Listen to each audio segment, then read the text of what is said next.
El cientificismo, realidad, caricatura y crítica desde la trinchera de la ignorancia.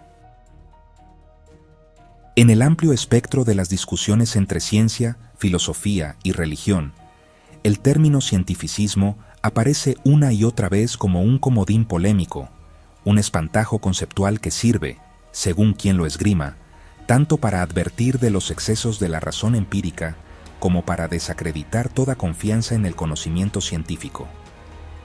La palabra tiene una historia compleja, ambigua y a menudo manipulada. En los debates contemporáneos, especialmente en los campos donde la religión, la metafísica o las ideologías se sienten amenazadas, el término cientificismo ha sido empleado como arma retórica para desprestigiar tanto a los científicos como a quienes adoptan una cosmovisión fuertemente informada por el conocimiento empírico y la lógica crítica. A continuación, desentrañaremos qué es el cientificismo en sentido riguroso, cómo ha sido utilizado y abusado por diversos sectores, y qué revela esta batalla semántica sobre nuestra relación con la verdad, la evidencia y los límites del saber.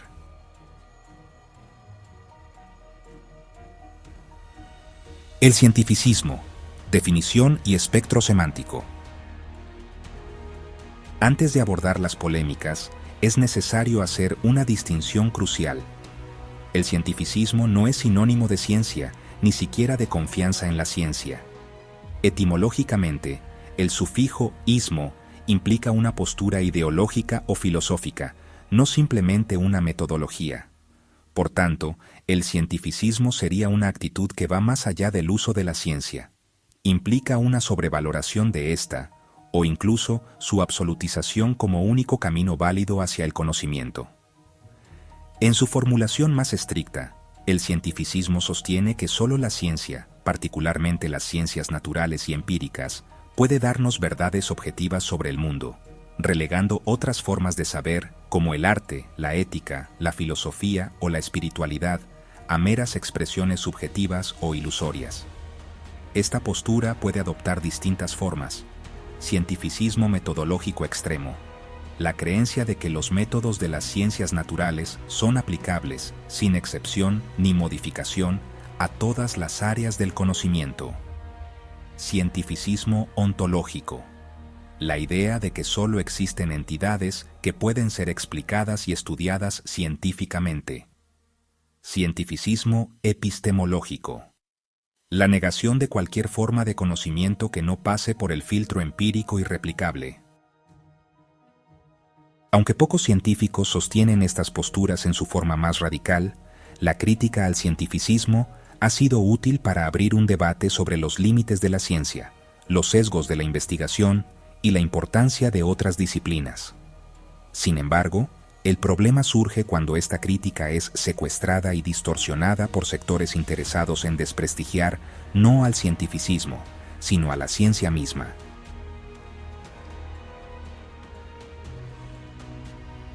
El cientificismo como espantapájaros retórico. En el discurso religioso y pseudocientífico contemporáneo, el término cientificismo ha adquirido una función distinta. Ya no es solo una advertencia filosófica, sino un arma ideológica. Se utiliza para atacar a científicos, divulgadores y escépticos que se atreven a cuestionar creencias sobrenaturales, dogmas religiosos o prácticas esotéricas.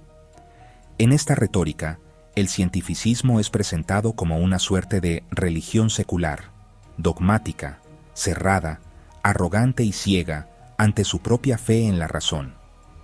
Esta caricatura sirve a múltiples propósitos. Minar la autoridad de la ciencia. Si los científicos son tan dogmáticos como los religiosos, entonces sus afirmaciones pueden ser relativizadas o desestimadas.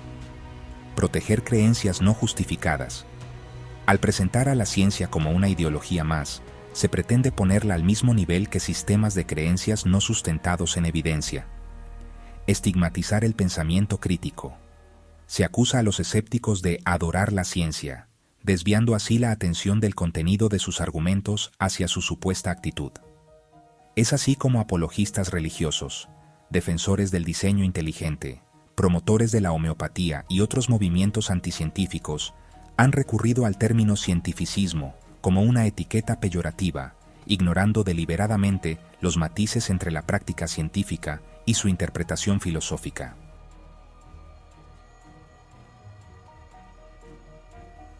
Confundir ciencia con dogma, el recurso de los incómodos.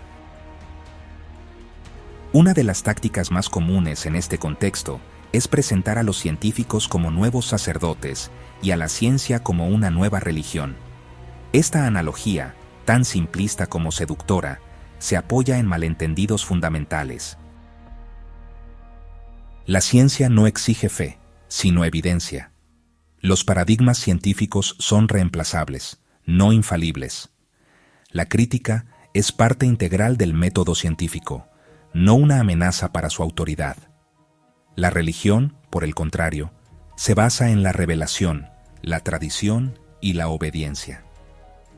El cuestionamiento suele verse como irreverencia o herejía. Al comparar estos dos dominios tan distintos, se incurre en una falsa equivalencia que busca desacreditar al que representa un desafío existencial para el otro.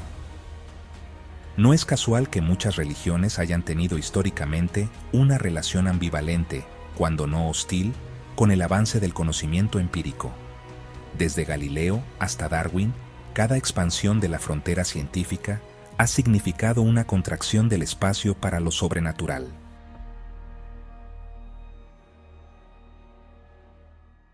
Las raíces de la acusación. Una psicología del rechazo. ¿Por qué este uso despectivo del término cientificismo resuena tanto en ciertos sectores? Hay razones profundas. Amenaza a la identidad.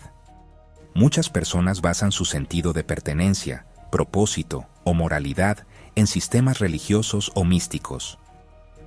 Cuando la ciencia demuestra que ciertos dogmas son infundados, se vive como un ataque personal. Deseo de certeza inmutable. La ciencia, al estar en constante revisión, puede parecer insegura o incompleta frente al confort de las creencias absolutas. Resistencia al cambio cultural.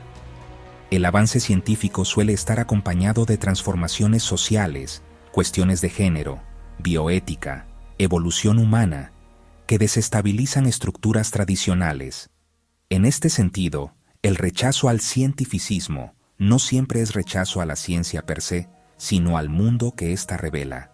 Un cosmos indiferente, sin propósito teleológico, donde nuestra existencia es resultado de procesos ciegos y no de un designio divino. Esa verdad, bellamente aterradora, resulta inaceptable para quienes necesitan un universo diseñado a su medida.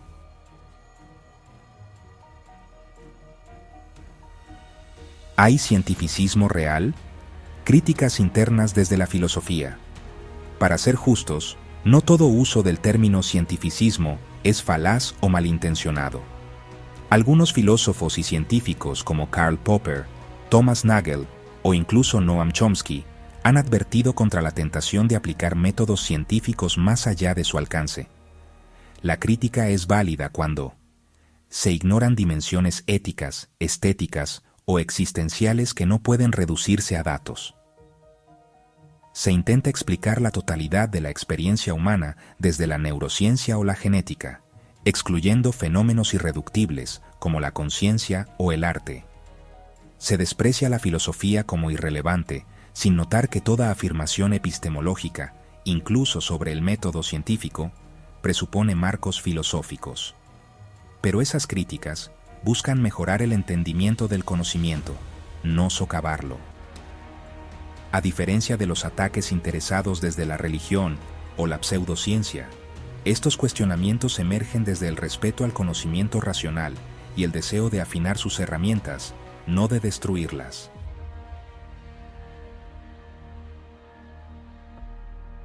Defender la ciencia sin idolatrarla, criticar el cientificismo sin despreciar la razón. El debate sobre el cientificismo nos obliga a una postura de equilibrio crítico. Por un lado, no debemos caer en la trampa de quienes usan el término como insulto para evitar confrontar la evidencia. Rechazar vacunas, negar la evolución o desacreditar a los climatólogos no se justifica invocando el cientificismo, sino que representa una peligrosa rendición a la ignorancia. Por otro lado, tampoco debemos convertir la ciencia en un nuevo dogma incuestionable. La ciencia es humana, falible, perfectible y contextual. Su fuerza está, precisamente, en su capacidad de corregirse, de avanzar por error, de responder no con fe, sino con duda metódica. Criticar el cientificismo, cuando se hace con honestidad, nos recuerda los límites del método. Denunciar su caricatura como ataque a la ciencia, en cambio, nos recuerda los límites de la manipulación ideológica. Defender la razón y la evidencia no es idolatrar una nueva religión, es simplemente resistirse a vivir en la mentira. Y en un mundo saturado de ruido, propaganda y superstición, esa resistencia es, quizás, el último refugio de la lucidez.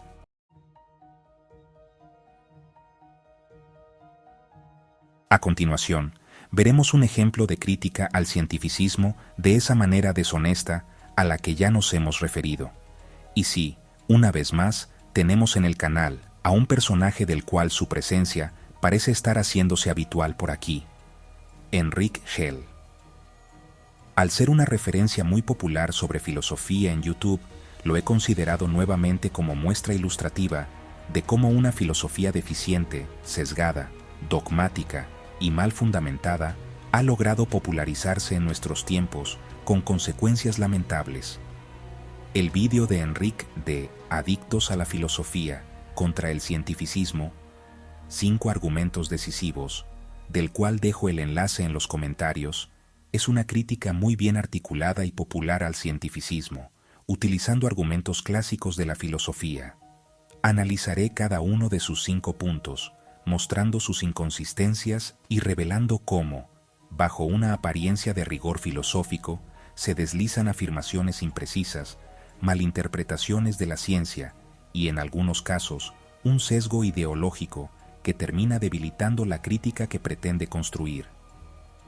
El objetivo no es defender el cientificismo como una ideología dogmática, sino demostrar con un ejemplo real que los argumentos filosóficos en su contra no son tan definitivos como se presentan y que la posición que critican suele ser una caricatura, un hombre de paja.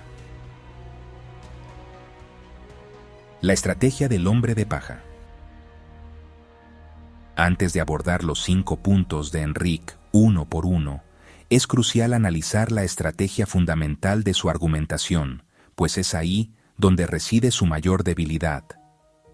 Enric define el cientificismo fuerte como la proposición de que la ciencia es el único método o fuente de conocimiento fiable. Esta es una posición extremista que muy pocos pensadores o científicos serios defienden, convirtiéndola en un hombre de paja fácil de derribar. De hecho, el propio Enric anticipa y desestima la versión más moderada, el cientificismo débil, que describe como la idea de que la ciencia es el mejor método de conocimiento. Aunque no es el foco de su crítica, lo desacredita como falso o como mínimo bastante ambiguo, lanzando la pregunta retórica, ¿mejor con respecto a qué? Esta pregunta, lejos de ser un golpe definitivo, revela la clave para entender la postura que Enric evita confrontar. Una cosmovisión robusta basada en la ciencia, a menudo llamada naturalismo metodológico, respondería a su pregunta con criterios muy específicos. Esta postura se podría definir así. La ciencia es, con diferencia, el método más fiable y riguroso que hemos desarrollado para obtener conocimiento objetivo sobre el universo empírico, precisamente porque es mejor con respecto a criterios como el poder predictivo, la fecundidad tecnológica, la coherencia interna y, crucialmente, sus mecanismos de autocorrección, de los que carecen otras formas de saber como la intuición o la autoridad. Al descartar esta postura con una pregunta superficial y centrarse exclusivamente en la versión radical y caricaturizada, Enric elige una batalla que ya está ganada de antemano. Su crítica, aunque elocuente, se dirige a un fantasma filosófico en lugar de a la posición defendida por la mayoría de los naturalistas. Con esta perspectiva en mente, podemos proceder a analizar cómo sus 5 argumentos, aunque efectivos contra su hombre de paja, no logran socavar esta visión más matizada y defendible del conocimiento. Argumento 1. El cientificismo es demasiado restrictivo. El cientificismo nos obliga a descartar conocimientos que damos por sentados. 1. Verdades metafísicas. La existencia del mundo exterior o del pasado. 2. Verdades lógicas y matemáticas. 3. Verdades éticas. Torturar a un niño por diversión está mal. Este argumento comete un error de categoría. Confunde los axiomas y herramientas del conocimiento con el conocimiento derivado del mundo, sobre la metafísica, la lógica y las matemáticas. Un científico no diría que la ciencia demuestra la lógica o la existencia del mundo. Diría que son presupuestos necesarios para que la ciencia y cualquier razonamiento coherente pueda operar. Son el sistema operativo del pensamiento racional, no una aplicación que se deba justificar con la ciencia misma. La ciencia opera dentro de un marco de coherencia lógica. No es una debilidad del cientificismo, es simplemente una descripción de cómo funciona la razón. Sobre la ética. Este es el punto más fuerte de Enrique, pero no es irrefutable. La afirmación «torturar a un niño está mal» no es una verdad que se descubre en el universo como se descubre la ley de la gravedad. Es una proposición normativa basada en valores humanos. Una visión científica del mundo puede explicarla. Fundamento biológico y social. La ciencia, psicología evolutiva, neurociencia, puede explicar el origen de nuestra empatía y de nuestras intuiciones morales como adaptaciones para la supervivencia y la cooperación social. Consecuencialismo. La ciencia puede informarnos sobre las consecuencias de las acciones. Podemos demostrar científicamente que la tortura causa un sufrimiento extremo, medible a nivel neurológico y psicológico, y desestabiliza la sociedad. Un sistema ético basado en la maximización del bienestar y la minimización del sufrimiento, humanismo secular, se apoya fuertemente en el conocimiento científico. En resumen, la ciencia no demuestra que la tortura es mala, pero sí proporciona todos los fundamentos empíricos para que, como sociedad, concluyamos racionalmente que lo es. Argumento 2. El cientificismo es autocontradictorio o trivial. Argumento de Enrique sobre el cientificismo autocontradictorio. La afirmación «solo se debe creer aquello que es científicamente demostrable» no es en sí misma una afirmación científicamente demostrable. Por lo tanto, según sus propias reglas, no se debería creer en ella. Este es un juego de lenguaje filosófico que, aunque astuto, no es concluyente. Es una conclusión metodológica, no una ley científica. La proposición no se presenta como un hecho del mundo, como energía igual a masa por velocidad de la luz al cuadrado, E/mc2, sino como una conclusión epistemológica basada en la evidencia histórica. El argumento real es, al observar la historia del conocimiento, el método científico ha demostrado ser abrumadoramente más exitoso en producir resultados fiables, predictivos y consensuados que cualquier otro método. Por lo tanto, es racional adoptarlo como nuestro estándar de oro para el conocimiento empírico.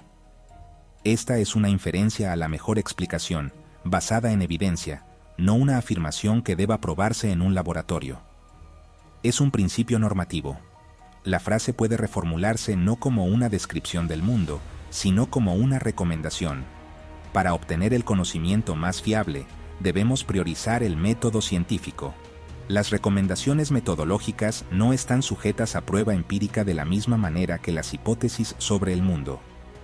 Su validez se juzga por los resultados que producen. Argumento de Enrique sobre el cientificismo trivial.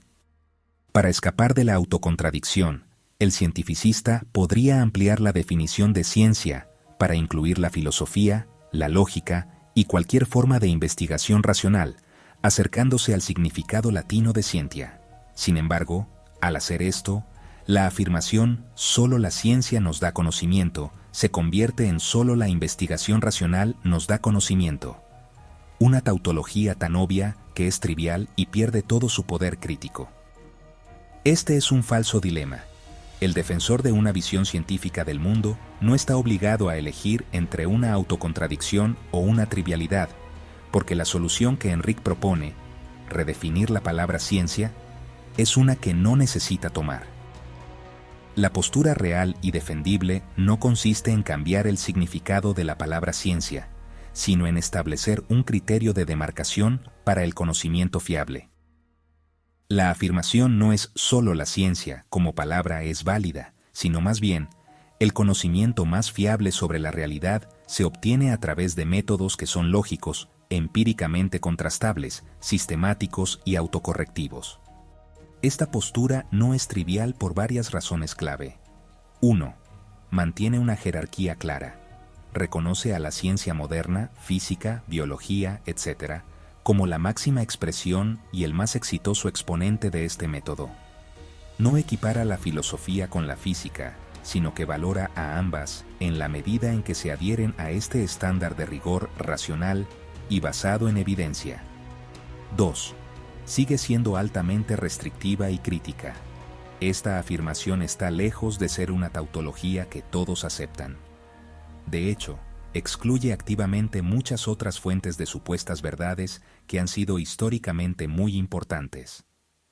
Concretamente, traza una línea clara entre el conocimiento basado en la evidencia y las afirmaciones basadas en la fe o la revelación divina, el dogma o la autoridad de textos sagrados, la intuición mística o la experiencia personal no verificable, la tradición o la autoridad no respaldada por argumentos racionales. 3. Tiene consecuencias prácticas. Al defender este criterio, se está haciendo una afirmación fuerte y nada trivial, que las decisiones públicas, la educación y nuestras creencias personales sobre el mundo deberían fundamentarse en este tipo de conocimiento riguroso y no en los mencionados anteriormente. Esto tiene implicaciones directas en debates sobre la creación y la evolución, la medicina alternativa, las políticas públicas y la ética secular.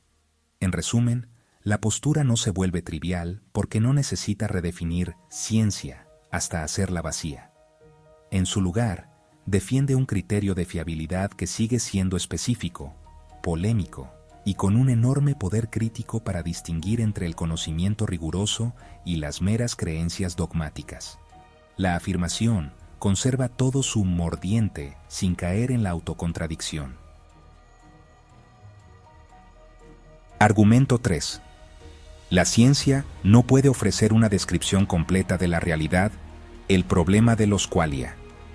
Argumento de Enrique. La ciencia, por su naturaleza cuantitativa, deja fuera los aspectos cualitativos de la experiencia, los qualia, como la sensación de ver el color rojo o sentir dolor. Al definir la mente como el receptáculo de lo cualitativo, la mente misma se vuelve inexplicable para la ciencia. Este argumento se apoya en el problema difícil de la conciencia, un debate filosófico abierto, no una victoria definitiva contra el naturalismo. 1. Argumento desde la ignorancia. Afirmar que la ciencia no puede explicar la conciencia es una afirmación muy fuerte. La neurociencia es una disciplina joven. Es como si alguien en el siglo XVII hubiera dicho que la vida nunca podría explicarse en términos puramente materiales, porque se desconocía la genética y la bioquímica. La postura científica es de humildad. Aún no sabemos cómo la actividad cerebral produce la experiencia subjetiva, pero investigarlo con herramientas científicas es nuestro mejor camino para averiguarlo. 2. La analogía del pintor es engañosa. Enrique usa la analogía de un pintor que solo usa blanco y negro y, por tanto, no puede capturar los colores. Esto presupone que los colores qualia son algo adicional a la realidad física. Pero una visión materialista diría que los qualia son el proceso neuroquímico visto desde una perspectiva de primera persona. No hay nada extra que la ciencia esté omitiendo. Simplemente hay dos puntos de acceso al mismo fenómeno: objetivo cuantitativo y subjetivo cualitativo. El reto es conectar ambos, no encontrar una sustancia no física. 3. La incoherencia del eliminativismo. Enrique descarta el eliminativismo, la idea de que nuestras nociones de creencia, deseo o qualia son conceptos erróneos que serán reemplazados por una descripción neurocientífica como profundamente incoherente. No lo es. Un eliminativista no niega que algo está sucediendo en nuestro cerebro. Lo que niega es que nuestro lenguaje popular, psicología popular, sea la forma correcta de describirlo. Es análogo a decir que la posesión demoníaca no es una explicación real de la enfermedad mental. No se niega la enfermedad, se rechaza la explicación. Argumento 4. La ciencia no puede ofrecer una explicación última. Argumento de Enrique. La ciencia explica los fenómenos apelando a leyes, pero no puede explicar por qué existen esas leyes o por qué el universo es inteligible. Esas son preguntas filosóficas. Correcto. ¿Y cuál es el problema? Reconocer los límites no es una debilidad. Una visión científica madura acepta que puede haber límites a lo que podemos saber. La ciencia opera dentro del universo. Preguntar ¿por qué hay universo en lugar de nada? Puede ser una pregunta que está, por definición, fuera de cualquier método empírico. La ciencia puede responder ¿cómo funciona el universo? Si el por qué último no tiene respuesta o es inaccesible, la postura más honesta es admitirlo, no inventar respuestas no verificables. La filosofía tampoco ofrece respuestas, solo especulaciones. Aquí está el punto clave que Enrique omite. La filosofía puede plantear estas preguntas últimas, pero no ha llegado a ninguna respuesta consensuada o verificable en milenios. Ofrece un menú de opciones especulativas, Dios, necesidad lógica, etc. Pero ninguna tiene el estatus de conocimiento fiable. Por tanto, el cientificista podría decir, la ciencia nos da conocimiento sólido hasta donde es posible. La filosofía nos da preguntas interesantes más allá de ese punto, pero no nos da conocimiento.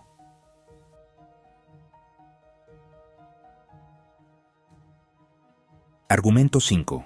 El único argumento a su favor, el éxito de la ciencia, es una falacia. Argumento de Enrique. Decir que la ciencia es el único método válido porque tiene éxito es como usar un detector de metales y concluir que en el mundo solo existe el metal. Es un non sequitur. Esta es, con diferencia, la analogía más defectuosa y el argumento más débil del vídeo. La ciencia no es un detector de una sola cosa. Un detector de metales está diseñado para ignorar la madera, el plástico y el agua.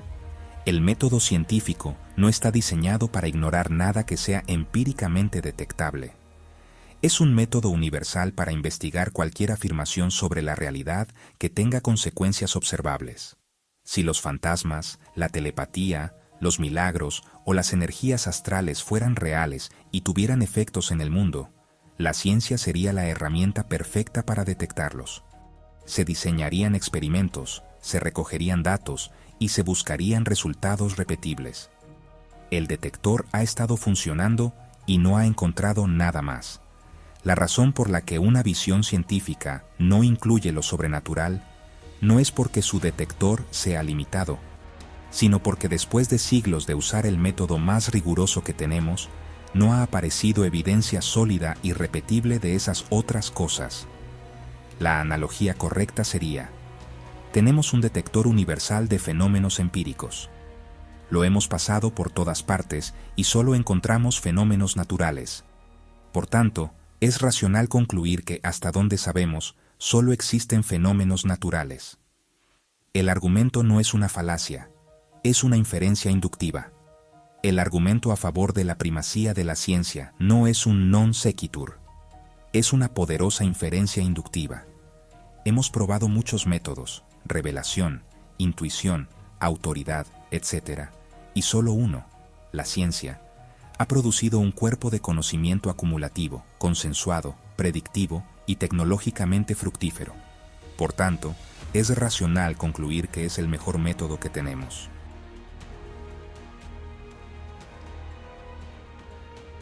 En conclusión, los argumentos de Enrique solo funcionan contra una caricatura simplista del cientificismo.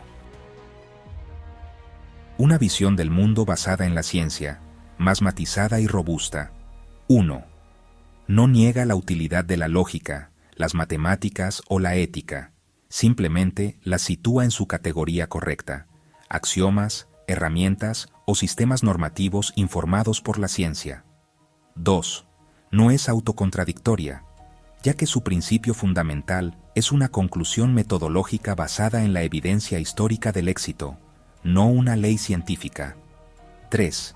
Acepta la conciencia como un problema difícil, pero lo aborda como un campo de investigación activa, en lugar de declararlo un misterio eterno e inaccesible. 4. Reconoce sus propios límites ante las preguntas últimas, pero señala que la filosofía tampoco ofrece conocimiento verificable al respecto, solo especulación. 5. Se basa en el éxito de la ciencia no como una falacia, sino como la más fuerte evidencia inductiva de que es nuestro método más fiable para entender la realidad empírica. En última instancia, el cientificista que Enrique critica hace mala filosofía sin ser consciente de ello. Pero el filósofo que critica al cientificismo a menudo lo hace ignorando cómo funciona realmente la ciencia y atacando una versión simplificada de la postura de su oponente. Aunque Enrique afirma no estar en contra de la ciencia, sus argumentos socavan su autoridad de manera fundamental. Lo hace a través de una distinción artificial y engañosa. Separa la práctica de sus implicaciones. Pretende quedarse con los resultados de la ciencia, conocimiento válido, mientras rechaza la visión del mundo, el naturalismo, que esos mismos resultados sugieren. Es como admirar la arquitectura de un rascacielos, pero insistir en que sus cimientos son erróneos y no deberían soportar el peso del edificio. La reduce a una mera herramienta. Al insistir en que la ciencia es solo un detector de metales limitado, la confina a un rol puramente técnico, negándole su poder para informar sobre las grandes preguntas. Esto no es una defensa, es una devaluación. Le quita a la ciencia su estatus como nuestro método más fiable para entender la realidad en su conjunto. En resumen, dice que solo ataca el ismo, pero lo hace de tal forma que devalúa la ciencia misma, presentándola como una empresa limitada e incapaz de guiar nuestra comprensión global de la realidad. En la práctica, esto funciona como un argumento para poner la filosofía y la teología por encima de la evidencia empírica, lo cual es, en efecto, una postura anticiencia.